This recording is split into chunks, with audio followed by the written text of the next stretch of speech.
This video is about immunity in health and diseases, vaccines. I would like to express a sincere gratitude to the development team for developing this note.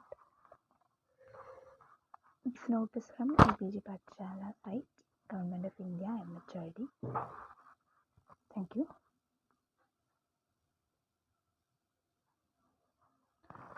The immune system is a complex set of interacting cells whose primary function is to identify foreign from self and eliminate it, usually referred to as antigen. The defense system of the body against this antigen usually involves the elicitation of both innate and adaptive branch of immunity. Acquired immunity concerns the production of protein molecules by B lymphocytes called antibodies or immunoglobulins, and of specific cells including T lymphocytes, also known as cell-mediated immunity, along with the innate immunity involving the cells like macrophages, complement-mediated lysis, production of pro-inflammatory cytokines, etc., to eliminate the antigen. The most effective immune response are generally produced in response to a live antigen. However, an antigen does not necessarily have to be alive, as occurs with infection with the virus or bacterium, to produce an immune response. Some proteins such as hepatitis B, surface antigen, and other molecules like polysaccharide, long chains of sugar molecules that make up the cell wall of certain bacteria, are easily recognized by immune system. Immunity can be achieved either by passive immunity or by active process. Passive immunity is the transfer of preformed antibody produced by one human or other animal to another. So passive immunity provides protection against some infections, but this protection is temporary as the antibodies produced soon degrades during a period of weeks to months and the recipient will no longer be protected. Active immunity is stimulation of the immune system to produce antigen-specific humoral antibody and cellular immunity. Unlike passive immunity, which is temporary, active immunity usually lasts for many years, often for a lifetime. The most tried and tested method to generate active immunity is through vaccines. Vaccines interact with the immune system and often produce an immune response similar to that produced by natural infections, but they do not subject the recipient to the disease and its potential complications.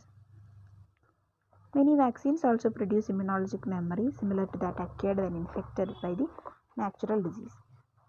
Vaccine is defined as a preparation of bacterial, viral, or other pathogenic agent or other isolated peptides which is administered with the objective of eliciting the recipient's immunity.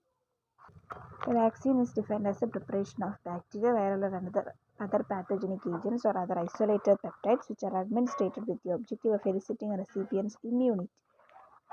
First ever encounter to the antigen elicits a primary immune response to the immune compromised in lymphocytes, which peaks at the 14th day of antigenic challenge.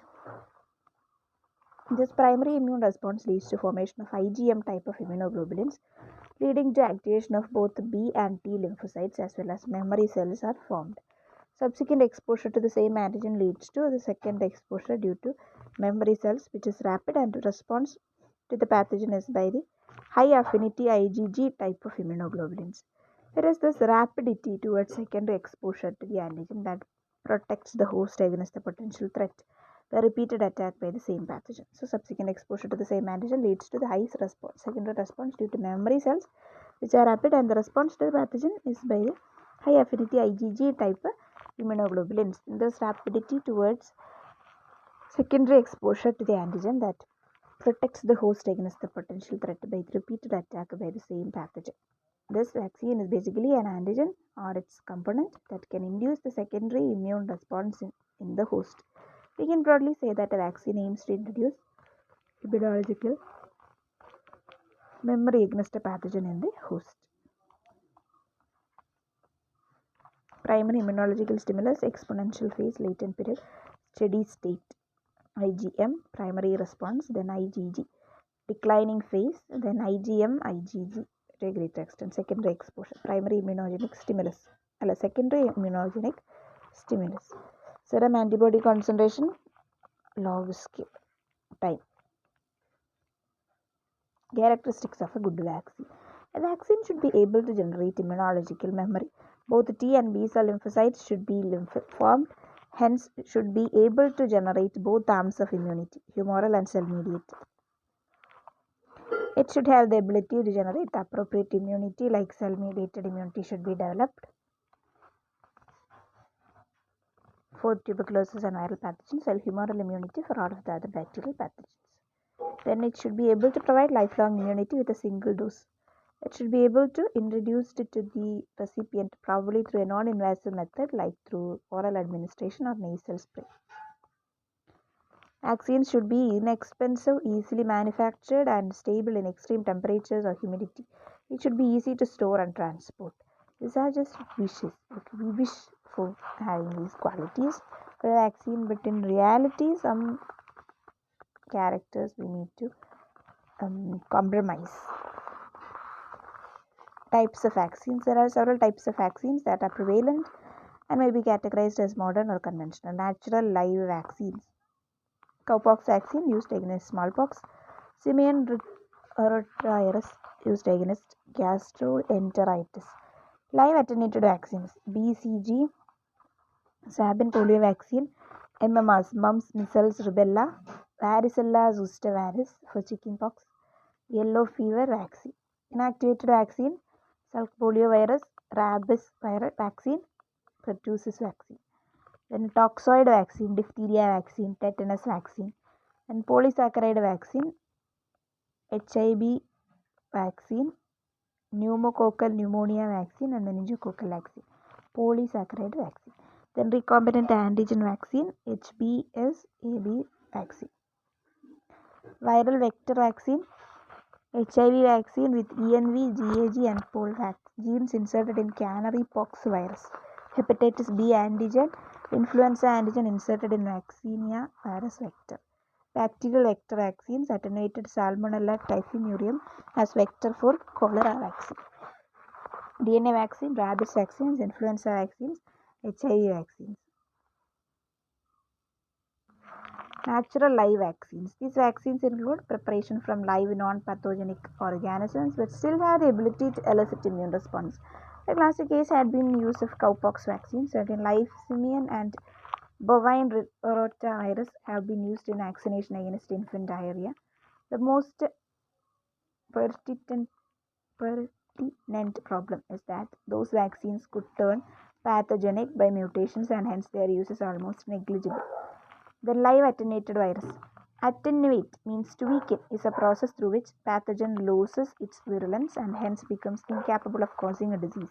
The process involves growing microbes, bacteria or virus in high bile concentrations, induced temperature, repeated subcultures, or passage to a foreign cells or tissue like embryonated eggs. Wait a minute.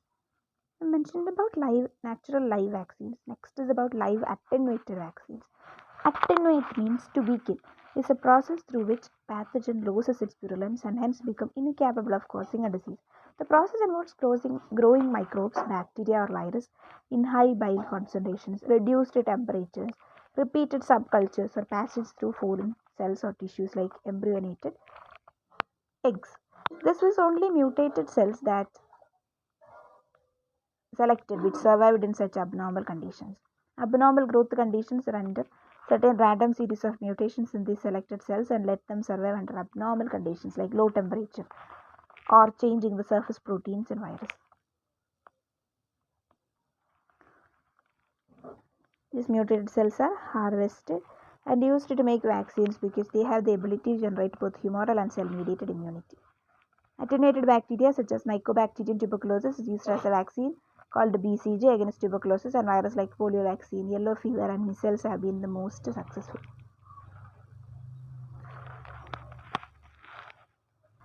The advantage of live attenuated vaccines are one single dose is capable in inducing long-term immunity.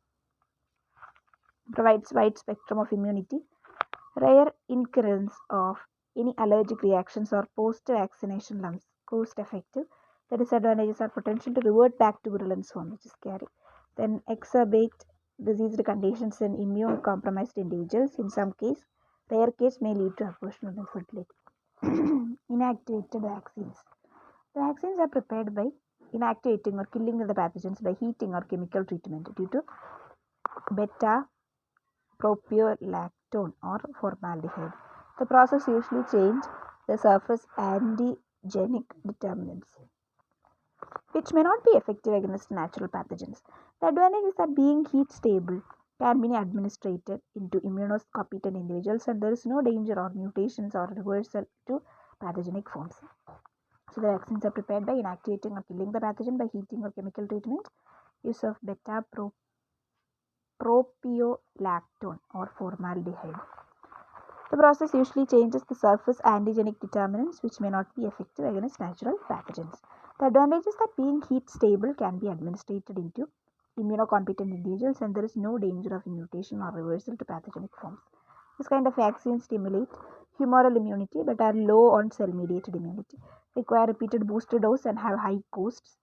Inactivated Salk polio vaccines and rabies vaccines are good example of inactivated vaccines. And toxoid vaccines. Some bacteria are pathogenic due to their exotoxins as potent cytotoxic microbial poisons causing severe infection. Toxoids are modified toxins or exotoxins that are incapable of virulence but can elicit immune response. Then toxoids are generated by treating the exotoxins that either heat or chemicals like HCHO. Vaccination by toxoids produce antibodies which can bind and neutralize the pathogens. Vaccines against diphtheria and tetanus are produced from toxoids. The disadvantage of toxoid vaccine is that not all bacteria produce toxins, and even if they do, it is minute quantity which is difficult to isolate and characterize. So we were learning about toxoid virus. Some bacteria are pathogenic due to their exotoxins as potent cytotoxic microbial poisons causing severe infection. Toxoids are modified toxins, exotoxins that are incapable of virulence but can elicit immune response. Toxoids are generated by treating the exotoxins with either heat or chemicals like HCHO. Vaccination by toxoids produces antibodies which can bind and neutralize the pathogens. Vaccines against diphtheria and tetanus are produced from toxoids. The disadvantage of toxoid vaccine is that not all bacteria produce toxins, and even if they do, it is minute quantity which is difficult to isolate and characterize. Tetanus bacteria emitting toxin, tetanus toxin, tetanus toxoid. Then toxin molecule, cell damaged by toxin. But toxin molecule, antibodies to toxin, antitoxin, cell, neutralized to toxin, intact cell. Toxin molecules destroy the cells, but vaccinations by toxoids produce antibodies that neutralize the pathogen. Polysaccharide vaccines. Oh, wait a minute. What is a toxoid? Toxoids are modified toxins that are incapable of virulence but can elicit immune response. Yeah, that's it. Polysaccharide vaccines. Cell coat of certain bacteria that are composed of cellular capsular polysaccharides are used to prepare a unique type of inactivated subunit vaccine called polysaccharide vaccines. Pneumococcal disease, meningococcal disease, and Salmonella typhi are the three diseases for which pure polysaccharide vaccines are available. A pure polysaccharide vaccine does not elicit cell-mediated response but can produce antibodies without the assistance of T helper cells. Such type of humoral immunity essentially produce IgM type of antibodies and has less functional efficiency. Repeated doses of polysaccharide vaccines usually do not cause a booster response in young children below 2 years of age, probably because of immature immune system. In the late 1980s, conjugate polysaccharide vaccines were prepared by combining it with protein carrier molecule. Conjugation changes the immune response from T cell independent to T cell dependent, leading to increased immunogenicity in infants. It also enhances antibody booster response to multiple doses of vaccine. HIB was the first conjugated polysaccharide vaccine in the year 2000, a conjugate vaccine for pneumococcal disease, and in 2005 meningococcal conjugate vaccine was licensed.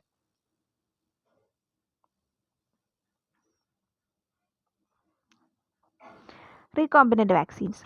Immunogenic proteins of pathogens can be synthesized artificially by introducing a gene coding for the protein into an expression vector such as a yeast or E. coli, usually referred to as a recombinant vaccine. Hepatitis B, human papilloma virus, and influenza vaccines are produced by insertion of a segment of the respective viral gene into the gene of a yeast cell or virus. The pure culture attained of Yeast or virus yields uncontaminated hepatitis B surface antigen, HPV capsid protein, or influenza hemagglutinin. Salmonella typhi bacteria have been genetically modified to make live typhoid vaccine with no pathogenicity. Similarly, live attenuated influenza vaccine has been conjugated to replicate effectively in the mucosa of the nasopharynx but not in the lungs. Viral vector vaccines. Virus proteins have been expressed in bacteria, yeast, mammalian cells, and virus. Recombinant hepatitis B vaccine is the only recombinant vaccine licensed at present. Recombinant DNA technology is used to produce hybrid virus vaccines. The genes of several viruses can be inserted, so the potential exists for producing polyvalent live vaccines. This vaccines approach involves inserting viral genes into a different carrier virus or vector that is used as a vaccine. DNA or RNA encoding influenza proteins such as hemagglutinin are engineered into a vector that infects humans but does not cause disease. With a microbial vector vaccine, the vector itself, including the influenza genetic material, is injected directly into a person.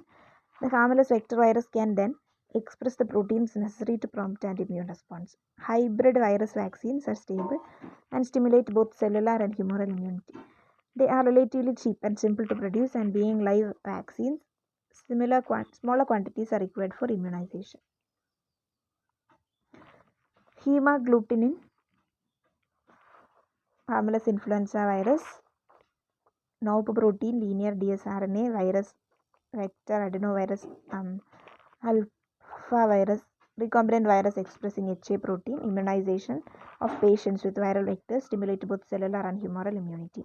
Influenza virus, a harmless virus causing no diseases if combined with a viral vector such as adenovirus, alpha virus, etc. The resultant viral vector expressing the desired protein is injected directly into muscle cells of human, resulting in the stimulation of both the humoral and cell-mediated immunity.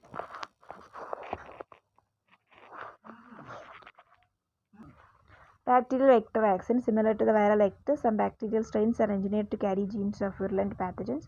The DNA encoding the antigenic determinants is inserted into the attenuated bacterial genome. The bacteria then expresses the antigen along with its protein. This expression of foreign antigens stimulates the immune system. An attenuated strain of Salmonella typhimurium, the causative agent of food poisoning, is currently being explored as a vector. Then DNA vaccines. DNA immunization is a novel technique by which direct injection of genetic material with a foreign gene into a living host leads to the production of that gene product and subsequent immune response. Transfected muscle cells may produce antigen for foreign proteins, resulting in production of B cells, as well as they also directly transfect APCs to elicit an MHC-dependent T cell mediated response. Thus, mimicking the similar immune response influenced by pathogens, production of DNA vaccines starts with E. coli cells, which are transformed with the plasmid of interest. Growth of the E. coli is typically done via a fermentation process similar to that used in the manufacturing of certain alcoholic beverages. These cells are grown and stored frozen in stock of vials called a master cell bank. Cell lysis and release of the plasmid is attained following the purification of the desired DNA by various chemographic methods. Secreted antigens delivery systems. Plasmid DNA delivery system adjuvants needle-free. Cross-presented antigens, secreted antigens, B-cell antigen presenting cells, cytotoxic T cells like that. Advantages. DNA vaccines has many advantages compared to the conventional vaccine approaches, particularly against potentially lethal emerging infectious diseases. DNA vaccine can accommodate a combination of different genes that code for different antigens at one or more different pathogens. In addition, they have a significantly shorter production time. This can result in the generation of broad immunity to multiple protein antigens in a short span of duration. DNA vaccines have also been observed to stimulate both antibody and T cell arms of the immune system, including those that are specialized to kill virus or cancer cells, cytotoxic or T cells. The most significant advantage is that DNA vaccines do not require the handling of potentially deadly infectious agents in light of fast emerging pathogens. New strategies. Synthetic vaccine.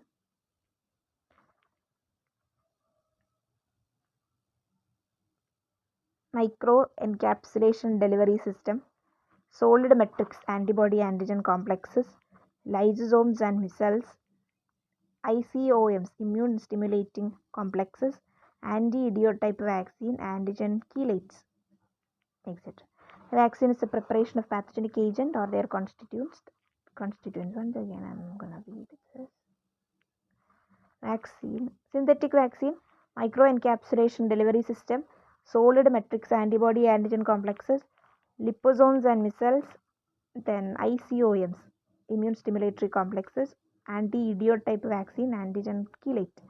A vaccine is a preparation of pathogenic agent or their constituents that is administered to the host to elicit immune responses. An ideal vaccine should provide lifelong immunity, be non-invasive, stimulate both humoral and cell-mediated immunity, and be cheap and easy to store and transport. Vaccines commonly used include attenuated, inactivated, toxoid polysaccharide vaccines. Attenuated or weakened pathogens administered to stimulate the immune system of the host's body. Inactivated or killed pathogens, while toxoids are chemically modified pathogens that have lost its toxicity but still remain immunogenicity. Capsular polysaccharides are also being able to generate immunity, and vaccines made have been shown with good results. Recombinant antigen vaccines include the gene coding an antigen to the host cell, bacteria, or yeast. Using recombinant DNA technology, the protein encoded is expressed and harvested and used as a vaccine. Live vector vaccines serve as a source of antigen inside the vaccine. Antigen genes are introduced in attenuated bacteria or harmless virus and are infected into the host system. The antigens formed are released by these vaccines, simulated both B and T immunity. DNA vaccines involve direct introduction of an antigen gene into a muscle cell or APC. Once inside, the gene is expressed and the antigen displayed along with MHC on the host cell, stimulating both humoral and cell-mediated immunity.